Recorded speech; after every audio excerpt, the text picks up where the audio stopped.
لڑکا جو ہے وہ اس بچی کو پروپوز کرنے کے لیے اسلام آباد پہنچ گیا، اور لڑکی کو جب اندازہ ہوا کہ یہ تو اب گھر پہ آ گیا ہے، تو ظاہر ہے کہ لڑکیاں بہرحال ایک شرم والا تو ایلیمنٹ ان میں ہوتا ہے. اس نے پھر اس کو منع کیا کہ بھائی اس طرح نہیں، میرے گھر میں بھی کوئی نہیں ہے اور نہ میں تمہیں اجازت دوں گی. خیر اس نے موقع غنیمت جانا، دروازہ کوئی کھلا ہوا تھا، وہ اوپر والے فلور میں گیا اور پتہ نہیں کیا آپس میں ان کی گفتگو ہوئی. الٹیمیٹلی اس نے اس کو فائر مار دیا اور وہاں سے بھاگ گیا.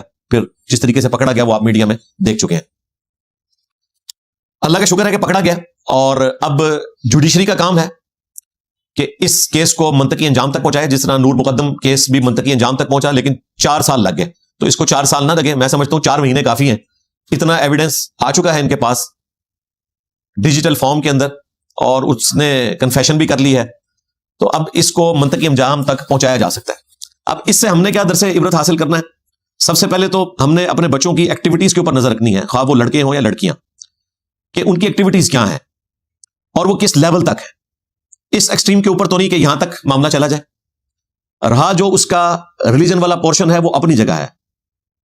اس کی بنیاد کے اوپر کوئی شخص کسی کے قتل کو جسٹیفائی نہیں کر سکتا. اگر کوئی لڑکی ٹک ٹاک پر آتی ہے، بے پردگی کرتی ہے، تو یہ اس چیز کی جسٹیفیکیشن نہیں ہے کہ کوئی لڑکا جو ہے وہ اسے پروپوز کرنے کے لیے آئے اور وہ انکار کرے تو وہ اس کو قتل کر دے. اللہ نہ کرے یہ واقعہ کسی کالج یا یونیورسٹی کے اندر بھی ہو سکتا ہے. اب مجھے بتائیں، اگر ایک کالج یا یونیورسٹی میں لڑکا لڑکی آپس میں اس طرح کے کسی دوستی کے بندھن میں بن جاتے ہیں، اور وہ دوستی صرف ایک تعلیم کی حد تک ہے، کو ایجوکیشن کی وجہ سے، اور لڑکا جو ہے وہ لڑکی کو اپنے جال میں پھنسانے کی کوشش کرتا ہے، اس پر وہ کہتی ہے کہ میں تو تمہیں کلاس فیلو کے طور پر دیکھ رہی ہوں، میں نے کوئی تمہارے ساتھ زندگی تو نہیں گزارنی، اور وہ غصے میں آ کے اسے فائر مار دیتا ہے، تو آپ یہ کہیں گے کہ چونکہ وہ یونیورسٹی میں یا کالج میں پڑھتی تھی اس لیے اسے فائر لگا. تو یہ کوئی جسٹیفیکیشن نہیں ہے. بالکل نان سینس بات ہے کہ کسی لڑکی کے سوشل میڈیا پر آنے کو یہ بنیاد بنایا جائے کہ چونکہ وہ سوشل میڈیا پر آئی اس وجہ سے اس کے ساتھ یہ کچھ ہوا. یہ بالکل غلط اپروچ ہے. کسی طریقے سے آپ کسی قتل کو جسٹیفائی نہیں کر سکتے. اسی طریقے سے غیرت کے نام کے اوپر قتل کرنا، پہلے سوشل میڈیا سے کمائی یہ کھاتے رہتے ہیں گھر والے، اور پھر گھر والوں میں سے ہی کوئی اٹھ کر کسی بچی کو غیرت کے نام کے اوپر قتل کر دیتا ہے. اسی طریقے سے سوشل میڈیا کی ایکٹیویٹیز کے اوپر نظر نہیں ہوتی، اور کوئی لڑکا کسی لڑکی کو بھگا کر لے جاتا ہے، کورٹ میرج کر لیتا ہے، تو وہ دونوں کو قتل کر دیتے ہیں. ہمارے جیلم شہر میں پچھلے دنوں یہ واقعہ ہوا. ہماری اکیڈمی کے ممبر ہیں، یہ سلمان بھائی ہیں میرے ساتھ جو بیٹھے ہیں، ان کے وہ ریلیٹو تھے، اور اس واقعے سے پہلے انہوں نے ان کو سمجھانے کی بھی کوشش کی ہے اس لڑکے کو، لیکن نہیں، خمار تھا، اور پھر الٹیمیٹلی دونوں کو قتل کر دیا غیرت کے نام کے اوپر. تو اس طرح غیرت کے نام کے اوپر کسی کو قتل نہیں کر سکتے. نہ اس کا تعلق ریلیجن کے ساتھ ہے. ہمارے کے پی کے کلچر میں جو کچھ ہوتا ہے، افغانستان میں جو کچھ ہوتا ہے، اس کا تعلق اسلام کے ساتھ نہیں ہے. یہ اسلام کی بدقسمتی ہے کہ یہ چیزیں ان لوگوں نے اڈاپٹ کی ہوئی ہیں کہ جنہوں نے اپنا حلیہ اسلام والا بنایا ہوا ہے، اور وہ اسلام کے کھاتے میں پڑ گئے ہیں، داڑھیوں والے اور پگڑیوں والے ہمارے جو پشتون بھائی ہیں جہاں اس قسم کا کلچر پایا جاتا ہے. تو غیرت کے نام کے اوپر بھی آپ قتل نہیں کر سکتے. اسی طریقے سے کراچی میں پچھلے دنوں ایک واقعہ رپورٹ ہوا کہ جی ایک خامند نے بیوی کے آشنا کو بلا کر اور اسے دھکا دے کر بلڈنگ سے گرایا، پہلے اس کے سر میں اینٹ ماری اور پھر اسے قتل کر دیا. اس نے بدلہ لے لیا. مجھے بتائیں کیا بدلہ لیا؟ پوری زندگی کے لیے اب جیل میں سڑے گا یا پھانسی ہو جائے گی اس کو. اب اس میں سے کیا نکلا؟ اس نے اپنی پوری زندگی برباد کر لی. اینڈ اس کا یہ ہوتا ہے. تو اس طریقے سے کسی نے غیرت دکھانی ہے تو وہ اپنے اوپر غیرت دکھائے اس حوالے سے کہ وہ آخرت اورینٹڈ ہو. رہا ان جرائم کی سزا تو وہ قانوناً آپ نے لے کر چلنا ہے. کورٹ میرج کی سزا یہ نہیں ہے کہ لڑکی اور لڑکے کو قتل کر دیا جائے. اس کی سزا یہ ہے کہ ان کی علیحدگی کروا دی جائے اگر ماں باپ ایگری نہیں کرتے.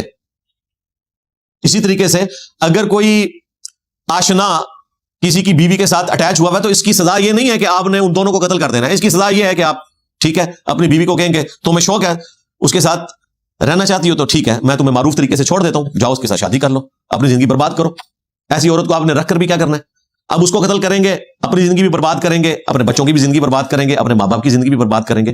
تو یہ کوئی اسلامک سزائیں نہیں ہیں جو لوگوں نے خود سے قانون کو ہاتھ میں لیا ہوا ہے. اور قانون کو بھی ہاتھ میں کیا لیا ہوا ہے؟ کسی اور چیز کو ہی ہاتھ میں لیا ہوا ہے. قانون تو یہ نہیں کہتا کہ آپ نے ان کو یہ والی سزا دینی ہے.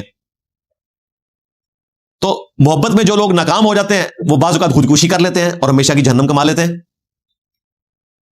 لانگ پیریڈ آف ٹائم کے لیے. اللہ چاہے تو معاف بھی کر دے، لیکن اگر خودکشی کو حلال سمجھ کے کیا تو ہمیشہ کی جہنم. صحیح مسلم میں حدیث ہے نبی اسلام نے تو خودکشی والے کا جنازہ نہیں پڑھا. اندازہ کریں کتنا خطرناک معاملہ ہے. یا پھر کسی کو قتل کر دیتے ہیں جو خودکشی سے بھی بڑا جرم ہے. خودکشی میں تو چلے آپ نے اپنی جان لی، حالانکہ آپ اپنی جان کے بھی مالک نہیں تھے، لیکن کسی دوسرے کی جان لینا یہ تو اس سے بڑا جرم ہے. اور اس کے اوپر زیرو ٹالرنس کسی اسٹیٹ کی ہونی چاہیے. ایسے لوگوں کے لیے ہم کہیں گے لعنت اللہ علی الظالمین، اللہ تعالیٰ کی لعنت ہو ایسے ظالموں کے اوپر جو لوگوں کے ساتھ اس طرح کا سلوک کرتے ہیں. اس لیے آپ دیکھیں اللہ تبارک و تعالیٰ نے قرآن حکیم میں سورۃ المائدہ کے اندر 2 استثناء کا ذکر کیا ہے، قتل کے بدلے قتل یا فساد فی الارض. صرف ان 2 صورتوں میں جوڈیشری کے تھرو کسی انسان کی جان لی جا سکتی ہے بس. اس کے علاوہ اگر کسی نے کسی انسان کو قتل کیا تو سورۃ المائدہ کی آیت نمبر 32 میں آیا گویا اس نے پوری انسانیت کا قتل کیا. جس نے ایک جان کو قتل کیا، اب وہ جان مسلمان بھی ہو سکتی ہے، نان مسلم بھی ہو سکتی ہے. مسلمان کے قتل کی بات نہیں ہوئی، ایک جان کا قتل. اور جس نے ایک جان کو بچایا گویا اس نے پوری انسانیت کو بچا لیا. حتیٰ کہ صحیح بخاری میں حدیث ہے، اللہ کے محبوب صلی اللہ علیہ وآلہ وسلم نے فرمایا جس نے ایک ذمی کافر کو جو ایک مسلم سٹیٹ کے اندر ٹیکس دے کر رہ رہا تھا، جس طرح یہاں ہزاروں ہندو رہتے ہیں، ہزاروں کرسچنز رہتے ہیں، ان میں سے بھی کسی کو قتل کر دیا مسلمان نے، تو بخاری کے الفاظ ہیں کہ وہ مسلمان بھی جنت میں نہیں جائے گا بلکہ جنت کی خوشبو بھی نہیں اس کو آئے گی، حالانکہ جنت کی خوشبو 40 سال کی مسافت سے آ رہی ہوگی. قیامت کا دن 50,000 سال کا دن ہے، جب 40 سال باقی رہ جائیں گے تو اہل جنت کو جنت کی خوشبو آنا شروع ہو جائے گی. لیکن جنت کی خوشبو ایسے شخص کو نہیں آئے گی جس نے ایک کافر کو بھی مسلم سٹیٹ کے اندر ناحق قتل کر دیا. مسلمان کا قتل تو بہت بڑے لیول کا جرم ہے، ایک نان مسلم کو بھی اگر آپ نے قتل کر دیا تو آپ کے ساتھ یہ معاملہ ہونے والا ہے.